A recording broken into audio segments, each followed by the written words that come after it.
Hi hello it's me എന്ന ഇന്ന് സാധാരണ ദിവസത്തേക്കാളും വിട്ടിട്ട് കുറച്ച് അടിപൊളി ഫുഡുള്ള ദിവസമായിരുന്നു കേട്ടോ. ഇന്ന് എൻ്റെ ബ്രദറും വൈഫും എൻ്റെ കുഞ്ഞുമണിയും വരുന്നുണ്ട്. സോ അവർ രാവിലെ എത്തുന്ന പറഞ്ഞിട്ടുണ്ടായി. അത് കാരണം തന്നെ ബ്രേക്ക്ഫാസ്റ്റ് റെഡി ആക്കിയിട്ടുണ്ടായിരുന്നു. പക്ഷെ അവരെത്തിയപ്പോൾ ഉച്ചയായിട്ടാണ്. പക്ഷെ നമ്മൾ ബ്രേക്ക്ഫാസ്റ്റ് കൊടുത്തിട്ടേ ഉച്ചക്കലത്തെ ലഞ്ച് കൊടുത്തുള്ളൂ.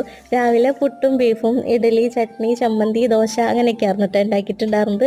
പിന്നെ ഉച്ചക്കലേക്ക് നോർമൽ റൈസ് ആയിരുന്നു, ബിരിയാണി ഒന്നും അല്ലായിരുന്നു. അതിൻ്റെ കൂടെ ചിക്കൻ റോസ്റ്റ് ഉണ്ടായിരുന്നു, ബീഫ് റോസ്റ്റ് ഉണ്ടായിരുന്നു, fish fry, fish curry, avial, കിച്ചടി.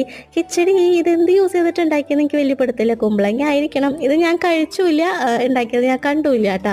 പിന്നെ എന്തെന്നാ ഇത്രയും ഐറ്റംസ് കൂട്ടിയിട്ട് പച്ചപ്പയർ ഉപ്പേരി, പപ്പടം, അച്ചാറ്, അങ്ങനത്തെ കുറച്ച് കുഞ്ഞു കുഞ്ഞു ഐറ്റംസ് കൂടി ഉണ്ടായിരുന്നു. അതൊക്കെ കൂട്ടിയിട്ട് നല്ലൊരു അടിപൊളി ഊണായിരുന്നു കേട്ടോ.